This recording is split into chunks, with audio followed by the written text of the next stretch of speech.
वर्तमान में महाराष्ट्र के 10 सबसे ईमानदार नेता। नंबर 10, राजन साल्वी। कोंकण का वो नेता जिसे शायद आप पहचानते भी नहीं, और यही उसकी सबसे बड़ी ताकत है। महाराष्ट्र की राजनीति में एक पुरानी कहावत है, जो दिखता है वो बिकता है, लेकिन राजन साल्वी इसके एकदम उल्टे हैं। ना बड़े बड़े बयान, ना हर रोज खबरों में मुंह, बस काम चुपचाप बिना शोर के। राजापुर रत्नागिरी जिले का वो इलाका जहां कोंकण की लहरें तो आती हैं, लेकिन भ्रष्टाचार की लहर राजन साल्वी तक कभी नहीं पहुंची। प्रवर्तन निदेशालय का नोटिस नहीं आया, केंद्रीय जांच ब्यूरो का दरवाजा नहीं खटखटाया, भ्रष्टाचार निरोधक विभाग तो दूर की बात। अब एक सवाल, क्या सिर्फ कोई मामला ना होने ही ईमानदारी की असली निशानी है, या उससे भी आगे कुछ होता है? इसका जवाब आपको नंबर 7 पर मिलेगा, जहां बात होगी उस नेता की जिसे पूरा महाराष्ट्र तेज जबान वाला कहता है, लेकिन भ्रष्टाचार का एक भी मामला कभी नहीं आया। उस नेता की कहानी थोड़ी देर में, पहले आगे चलते हैं। नंबर 9, कपिल पाटिल। एक मास्टर जी जो नेता बन गया, और नेता बनने के बाद भी मास्टर जी ही रहा। यह कोई फिल्म की कहानी नहीं है भाई। कपिल पाटिल भिवंडी से हैं, शिक्षक से नेता बने, और आज भी उनकी सबसे बड़ी पहचान है शिक्षा का अधिकार। 2009 के शिक्षाधिकार कानून को जमीन पर उतारने के लिए जो नेता सड़क पर उतरे, उनमें कपिल पाटिल का नाम था। अब रुके, वो बात जो बहुत कम लोग जानते हैं। जब उनकी संपत्ति का हिसाब निकाला गया तो वो महाराष्ट्र के सबसे कम संपत्ति वाले विधायकों में से एक निकले। इतने साल राजनीति में, और घर उतना ही जो एक आम सरकारी मास्टर का होता है। राजनीति में आने का एक ही मतलब होता है आजकल, कमाओ, लेकिन कपिल पाटिल ने वो मतलब बदल दिया, पढ़ाओ।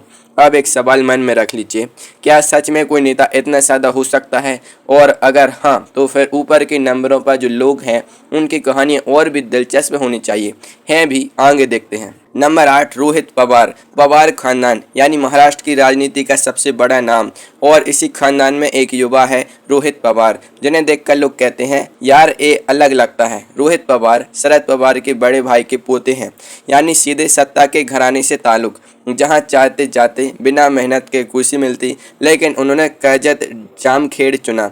सूखे को मार झेलता इलाका, किसानों की बदहाली, पानी की किल्लत, यही इनका मैदान बना।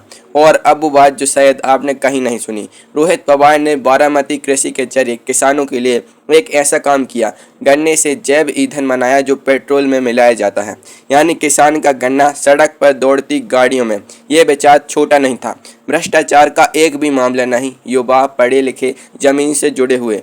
लेकिन एक सवाल, अगर ये इतने अच्छे हैं तो नंबर 8 पर कौन है? ऊपर वाले 7 नेताओं में ऐसा क्या है जो उन्हें पीछे छोड़ता है?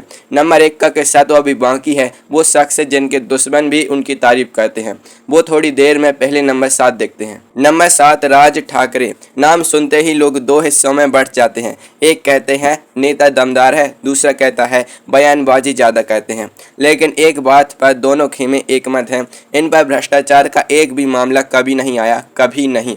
जमा तेज है पर दामन साफ है। अब वो तथ्य जो आपने शायद कहीं नहीं पढ़ा। राज ठाकरे एक बेहद प्रतिभाशाली चित्रकार हैं। मुंबई के जे कला महाविद्यालय में पढ़े हैं। उनके चित्रकारी की तुलना कभी कभी उनके चाचा बाला साहेब ठाकरे से की जाती है, जो खुद एक माहिर व्यंग्य चित्रकार थे। राजनीति में आने से पहले राज ठाकरे एक कलाकार थे और आज भी हैं। 2006 में शिवसेना छोड़ी, महाराष्ट्र नवनिर्माण सेना बनाई। उसके बाद से प्रवर्तन निदेशालय का नोटिस नहीं, केंद्रीय जांच ब्यूरो का दरवाजा नहीं, कोई संपत्ति विवाद नहीं। अब अगला सवाल, इन्हें नंबर 7 पर रखा है तो नंबर 6 से 1 तक में ऐसा क्या है जो इन्हें पीछे छोड़ता है? नंबर 6 देखिए, एक ऐसे नेता की कहानी जिन्होंने पार्टी बदली लेकिन ईमान नहीं। नंबर 6, मिलिंद देवड़ा। मुंबई दक्षिण भारत की सबसे शहरी, सबसे पढ़ी लिखी, सबसे जागरूक विधानसभाओं में से एक। यहाँ के लोग नेता को जांचते हैं, पूछताछ करते हैं। यहाँ से राजनीति करना मतलब आपकी हर बात की परख होती है। मिलिंद देवड़ा के पिता मुरली देवड़ा कांग्रेस के दिग्गज। मिलिंद खुद पहले कांग्रेस में थे, 2024 में शिवसेना में आए। अब वो बात जो शायद आपने नहीं सुनी, 2005 में जब मोबाइल फ़ोन भी बहुत कम लोगों के पास था, मिलिंद देवड़ा ने संसद में तकनीक और जनसेवा को जोड़ने की बात उठाई थी। वो भारत के उन शुरुआती सांसदों में से एक थे जिन्होंने सरकारी काम में तकनीक लाने की पैरवी की। कैम्ब्रिज विश्वविद्यालय में पढ़े हैं और 2026 तक एक भी भ्रष्टाचार का मामला नहीं। पार्टी बदली, ईमान नहीं। नंबर 6 पर इसलिए क्योंकि साफ छवि के साथ साथ इनकी सोच भी अलग रही। लेकिन नंबर 5 पर जो है उनकी कहानी इनसे भी दिलचस्प है। एक ऐसी नेता जिन्होंने मुंबई की सबसे कठिन विधानसभा से राजनीति की और कभी एक दाग नहीं लगा। नंबर 5 बरसा गायकवाड़ धारावी। मुंबई की वो बस्ती जिसे दुनिया एशिया की बड़ी झुग्गी के नाम से जानती है, जहां हर गली में राजनीति होती है, हर नुक्कड़ पर दबाव होता है, और इसी धारावी से बरसा गायकवाड़ विधायक है। अब सोचिए, इतनी जटिल राजनीति में इतने दबावों के बीच एक भी भ्रष्टाचार का मामला नहीं। बरसा गायकवाड़ महाराष्ट्र की शिक्षा मंत्री रही हैं, और वो बात जो बहुत कम लोग जानते हैं, उन्होंने मंत्री रहते हुए मध्याह्न भोजन योजना में ऐसा सुधार किया कि केंद्र सरकार ने भी उस काम की तारीफ की। धारावी जैसी बस्ती में जहां खुद को बचाना मुश्किल होता है, वहां के लाखों बच्चों के पेट की चिंता करना, यही इनकी पहचान है। धारावी की गलियों से विधानसभा तक दामन हमेशा साफ। लेकिन इन्हें नंबर 5 पर क्यों रखा? क्योंकि नंबर 4 की कहानी में एक ऐसा फैसला है जो राजनीति में बिरले लोग लेते हैं। नंबर 4 उस नेता की कहानी जिसने सत्ता की कुर्सी छोड़ी, वो भी सिद्धांत के लिए। नंबर 4 नाना पाटोले। 2017 संसद का बजट सत्र। एक सांसद अपनी ही पार्टी भाजपा की सदस्यता छोड़ देता है, सत्ता की पार्टी, प्रधानमंत्री की पार्टी, और क्यों छोड़ता है? किसानों के लिए। नाना पटोले ने उस दिन जो किया वो राजनीति में बहुत कम लोग करते हैं। पद छोड़ा, सुविधा छोड़ी और वापस गांव चले गए, कुर्सी तोड़ी पर ईमान नहीं।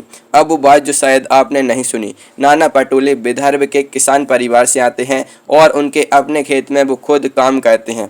जब विधानसभा का सत्र नहीं होता तो नेताजी खेत में होते हैं। ये सुनने में अजीब लगता है लेकिन सच है। 2019 में कांग्रेस से जुड़े, 2021 में महाराष्ट्र कांग्रेस के अध्यक्ष बने, 2026 तक एक भी FIR नहीं, एक भी प्रवर्तन निदेशालय का नोटिस नहीं। यही वजह है नंबर 4। लेकिन नंबर 3 उनसे ऊपर है, क्योंकि नंबर 3 की कहानी में एक ऐसा पद है जहां भ्रष्टाचार की सबसे ज़्यादा गुंजाइश होती है और फिर भी कोई दाग नहीं। खजाने की चाबी किसके हाथ में थी और खजाना सुरक्षित रहा, ये देखिए अब। नंबर 3 सुधीर मुनगंटीवार। खजाने की चाबी यानी महाराष्ट्र के वित्त मंत्री। पूरे राज्य का बजट, हजारों करोड़ों का लेन देन, ठेके, सरकारी योजनाएं, अनुमोदन, जहां हाथ साफ करने के अनगिनत रास्ते होते हैं, और इस सब में सुधीर मुनगंटीवार का नाम कहीं नहीं आया, एक बार भी नहीं।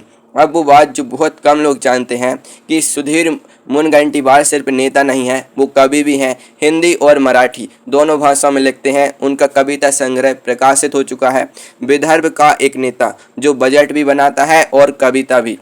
जैसे खुद उन्होंने कभी कहा, जन सेवा ही ईश्वर सेवा है और यही मेरा धर्म। बल्लारपुर उनकी विधानसभा है, विदर्भ का पिछड़ा इलाका, और वहाँ के लोग इन्हें इज्जत से याद करते हैं। ये बात छोटी नहीं।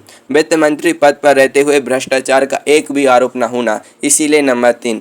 लेकिन नंबर 2 उनसे भी ऊपर क्यों? क्योंकि नंबर 2 को महाराष्ट्र में सबसे साफ मुख्यमंत्री का दर्जा दिया जाता है, और वो भी उस वक्त जब उनके कार्यकाल में एक बड़ा घोटाला सामने आया, और फिर भी उनका दामन साफ रहा। ये कैसे हुआ, आगे देखिए। नंबर 2 पृथ्वीराज चौहान। साल है 2010, महाराष्ट्र के मुख्यमंत्री, और उसी दौर में आदर्श सोसाइटी घोटाला। मुंबई के कुलाबा में एक आलीशान इमारत जो कारगिल के शहीदों के परिवारों के लिए बनी थी, लेकिन उसमें रही राजनेता, नौकरशाह और सेना के अफसर। घोटाला पूरे देश में सुर्खियों में था, और इसी घोटाले के दौर में पृथ्वीराज चौहान मुख्यमंत्री थे। अब रुकिए, वो बात जो बहुत कम लोग जानते हैं और जो इस पूरी कहानी का सबसे चौंकाने वाला हिस्सा है। पृथ्वीराज चौहान ने खुद इस मामले की केंद्रीय जांच ब्यूरो जांच का आदेश दिया। अपनी ही सरकार के कार्यकाल में मुख्यमंत्री ने खुद कहा जांच होनी चाहिए। ये वो काम है जो राजनीति में बहुत कम होता है, अपने ही पैरों पर कुल्हाड़ी मारना, और वो भी सच्चाई के लिए। ये IIT और अमेरिका के MIT से पढ़े हैं। राजीव गांधी के करीबी रहे, 4 साल मुख्यमंत्री रहे, और एक भी व्यक्तिगत भ्रष्टाचार का आरोप नहीं। सत्ता की कुर्सी पर बैठकर भी जो दामन साफ रखा वो थे पृथ्वीराज चौहान।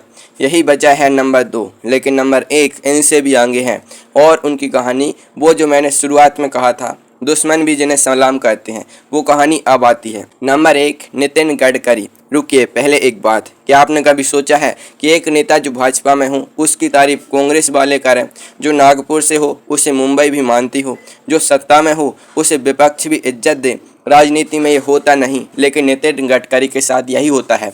वो बात जो शायद आपको नहीं पता, नितिन गडकरी के केंद्रीय मंत्री के कार्यकाल में 2014 से 2024 के बीच भारत में हर दिन औसतन 28 से 30 किलोमीटर राजमार्ग बना। ये आंकड़ा सुनने में आसान लगता है, लेकिन इससे पहले भारत में यह दर 10 से 12 किलोमीटर प्रतिदिन थी, 3 गुना ज़्यादा। और इस काम की तारीफ सिर्फ भाजपा ने नहीं, विपक्ष के नेताओं ने भी की। 2012 में एक बड़े नाव ने उन पर सार्वजनिक आरोप लगाए थे। वो मामला अदालत तक गया और अदालत में वो आरोप साबित नहीं हुए। इल्ज़ाम लगाना आसान है, साबित करना मुश्किल। गडकरी के बारे में खुद विपक्षी नेता यह मानते हैं कि इनका काम देखकर मन में तारीफ आती है, चाहे राजनीति में कितनी भी दूरी क्यों ना हो। संसद में वो खुलकर बोलते हैं, चाहे अपनी पार्टी की आलोचना ही क्यों ना करनी पड़े। यह साहस बहुत कम नेताओं में होता है। एक शेर याद आता है, वो शख्स क्या खाक गिरेगा जो ज़मीन से बना हो, जिसने दुश्मन से भी तारीफ कमाई, वो हकीकत में ईमान का धनी हो। यही वजह है नंबर 1 की। साफ छवि, ज़बरदस्त काम और दुश्मन की तारीफ, तीनों एक साथ।